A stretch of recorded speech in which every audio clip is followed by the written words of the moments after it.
আসসালামু আলাইকুম, welcome to doctor Shakil. আশা করি সবাই ভালো আছেন। আজকে আমরা জিটেক প্লাস নিয়ে আরেকটা ভিডিও, আর এই ভিডিওতে আমরা আলোচনা করবো যে আপনার একটা ইএমসি আপনারা কীভাবে ইএমসির পার্ট নাম্বার বা সিআইডি নাম্বার, তারপর ফুল ইনফরমেশন বের করবেন বা বুঝবেন যে ইএমসিটা কতটুক বা সাইজ কতটুক আছে এটার। আর দ্বিতীয়ত আরেকটা বিষয় নিয়ে আলোচনা করবো যে আপনারা যখন একটা ইএমসি চেঞ্জ করবেন, সাপোজ আপনার একটা ফোন থেকে আরেকটা ফোনে একটা ইএমসি লাগাইবেন বা আপনার ফোনের ইএমসিটা যদি নষ্ট থাকে, তাহলে আপনি কীভাবে একটা সেম একটা ইএমসি আইডেন্টিফাই করে আপনার ফোনে কানেক্ট করবেন। ওকে, তো আমরা প্রথমে জাস্ট আমার যে টুল জিটেক প্লাস এটাকে ওপেন করলাম। ওপেন করার পর আমরা এই জায়গা থেকে বরাবরের মতো আপনার এই জায়গা থেকে আমাদের যেহেতু ইএমসিতে কানেক্ট করা সকেটে, তো আমরা সকেটটা সিলেক্ট করে দিলাম। সকেটটা সিলেক্ট করে দেওয়ার পর আমরা জাস্ট বিটটাকে আমরা 1 করে দেবো এখন। তো এটা আপনারা করে নেবেন আপনাদের মতো করে। তো করে নেওয়ার পর জাস্ট আমরা এটাকে টিকমার্ক করে দিলাম, দেন চেক ইএমসি অ্যান্ড ইউএফএস। ওকে, যখন আমরা চেক ইএমসি অ্যান্ড ইউএফএস দেবো, তো আমরা এরকম একটা আপনার ইনফরমেশন পাবো। ঠিক আছে, এটা আপনার ফুল ইনফরমেশন। আর এই জায়গা থেকে কিন্তু আমাদের কিছু কিছু ইনফরমেশন যেগুলো আমাদের মাস্ট বি খেয়াল রাখতে হবে।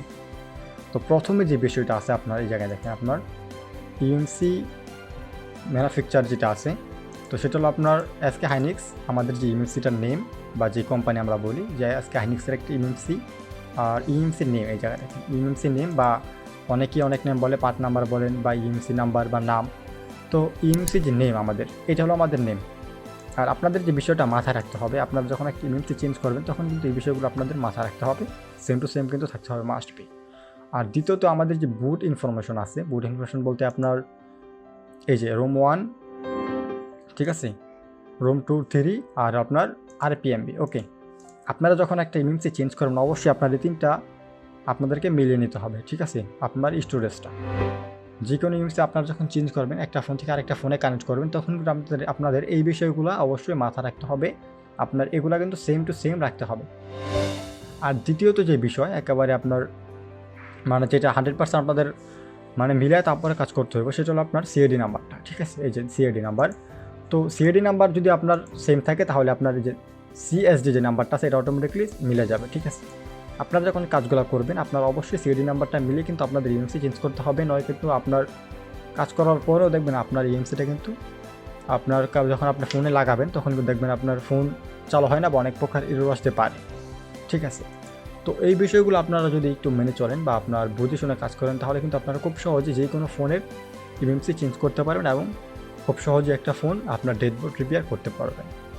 ঠিক আছে, আর এই জায়গায় যে বিষয়গুলো আছে আপনার এই জায়গায় আপনার আরও বিষয় আছে যে আপনার আরও কিছু কিছু জিনিস যেগুলো ফলো করতে হয়, বা আপনারা একটা আপনার ফাইল দিয়ে কীভাবে বুঝবেন যে যেই ফাইলটা কোন কোন ইএমসিতে সাপোর্টেড। তো ওই বিষয়গুলো আমি নেক্সট একটা ভিডিওতে আলোচনা করবো ইনশাআল্লাহ। আজকে আমাদের যে বিষয় সেটা হলো আপনার ইএমসি চেঞ্জ করার জন্য আপনাদের যে বিষয়গুলো অবশ্যই খেয়াল রাখতে হবে।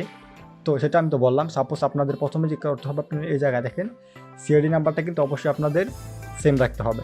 ঠিক আছে, সিআইডি নাম্বারটা আপনার সেম রাখবেন। সেম রাখার পর আপনার যে ম্যানুফ্যাকচার আইডি আছে আপনার এসকে হাইনিক্স, এটা আপনার যে কোনো ইএমসির হতে পারে, কোনো সমস্যা নেই। এটা আপনার যে কোনো নামের, এটা আপনাদের যে কোনো নামেরই হতে পারে। ঠিক আছে, আর দ্বিতীয়ত আপনার যে পার্ট নাম্বার বা ইএমসি নাম্বার, এটা কিন্তু আপনাদের অবশ্যই এটা আপনার সেম রাখতে হবে।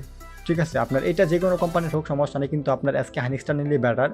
আপনার সবসময় চেষ্টা করবেন কি আপনার যে ইএমসিটা আপনার চেঞ্জ করতে যাচ্ছেন, সাপোজ আপনার একটা ইএমসি আছে আপনার কিংস্টার বা স্যামসাংয়ের একটা ইএমসি আছে, আপনি চেষ্টা করবেন আপনার ওই ফোনটাতে স্যামসাংয়ের একটা ইএমসি কানেক্ট করা। আর যদি না থাকে তাহলে আপনাদের অন্য যে কোনো একটা ইএমসি কানেক্ট করলে কিন্তু হবে।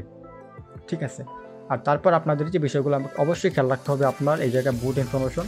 আর আপনারা এই কাজগুলো যখন করবেন, সাপোজ মনে করেন যে আমার ইএমসিটা নষ্ট বা ড্যামেজ, আমার সেম একটা ইএমসি আমি কীভাবে আইডেন্টিফাই করবো, আপনারা জাস্ট সিম্পলি আপনার এই জায়গা থেকে যে ইনফরমেশনগুলো আছে এই ইনফরমেশনগুলো আপনারা জাস্ট কপি করে একটা নোটে রেখে দেবেন। ঠিক আছে, আমরা ইএমসি ডিভাইস ইনফরমেশন থেকে শুরু করে আমরা জাস্ট এই পর্যন্ত আমরা কপি করি।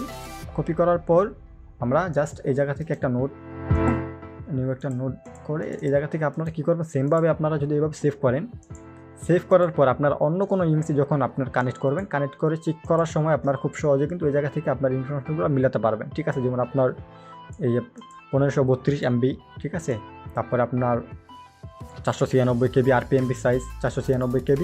তো এই বিষয়গুলো কিন্তু আপনাদের অবশ্যই মাথায় রাখতে হবে যখন একটা ইএমসি আপনারা চেঞ্জ করবেন। ঠিক আছে, একটা আপনার আর আমি আপনার আমার এই চ্যানেলে ইনশাআল্লাহ আপনার নেক্সট কিছু ভিডিও আসবে, যে ভিডিওগুলোতে আপনারা বুঝতে পারবেন যে আপনারা কীভাবে এমটিকে ইএমসি চেঞ্জ করবেন বা এসপিডি ইএমসি আপনার চেঞ্জ করবেন, বা কোয়ালকম আইসি হলে ওই এমসিগুলো আপনারা কীভাবে চেঞ্জ করবেন, ঠিক আছে।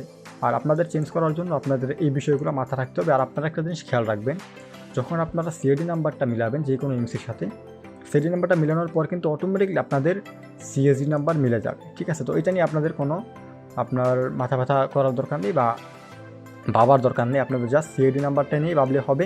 তারপর যে বিষয় আপনার পার্ট নাম্বার, এই যে এটা আপনার নাম্বার বা নেম, আপনি এমসির যে নেম এটাকে বলেন, তো নেমটাকে আপনাদের মিলাতে হবে।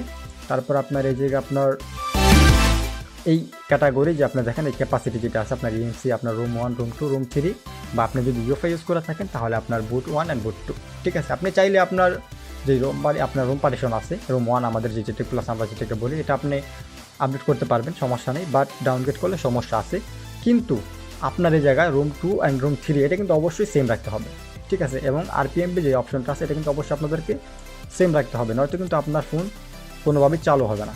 আপনি চাইলে স্টোরেজ আপডেট করতে পারবেন, কোনো সমস্যা নেই, কিন্তু র্যাম আপডেট করতে পারবেন না। দ্বিতীয়ত আপনার যে রুম 2 আর রুম 3 আছে আর আপনার আরপিএমবি আছে, এই দুটা জিনিস অবশ্যই আপনার সেম টু সেম রাখতে হবে, মাস্ট বি, নয়তো আপনি কোনোভাবেই একটা ফোন চালু করতে পারবেন না। তো আশা করি আপনারা মোটামুটি একটা ধারণা আপনার পাইছেন এই ভিডিওটা দেখার পর। আর এরকম যদি আরও ভিডিও আপনাদের দরকার হয় তাহলে অবশ্যই আপনারা কমেন্ট বক্সে জানিয়ে দেবেন। আর যদি কোনো প্রকার সমস্যা আপনারা জেটবোর্ডের কাজ করার ক্ষেত্রে আমার যে ফেসবুক পেজ আছে বা আপনার ইনস্টাগ্রাম, টুইটার, যে কোনো ওয়েতে বা যে কোনো সোশ্যাল আপনার অ্যাকাউন্টে আপনারা চাইলে আমাকে ইনবক্স করতে পারেন, আমি অবশ্যই আপনাদের হেল্প করার চেষ্টা করব। আর এখন পর্যন্ত আমার চ্যানেল যারা সাবস্ক্রাইব করেননি, আশা করি এখন সাবস্ক্রাইব করে বেল আইকনটি বাজিয়ে রাখবেন। আর ভিডিওটি ভালো লাগলে অবশ্যই লাইক করতে ভুলবেন না। আর নেক্সট একটা ভিডিও ইনশাল্লাহ আসবে। নেক্সট ভিডিও আপনারা কোন ক্যাটাগরিতে চান বা কোন বিষয় নিয়ে চান আপনারা যদি বলে দেন কমেন্ট বক্সে, অবশ্যই আমি আপনাদেরকে চেষ্টা করব ওইরকম একটা ভিডিও মেক করে দেওয়ার জন্য। তো সবাই ভালো থাকবেন, সুস্থ থাকবেন, আসসালামু আলাইকুম।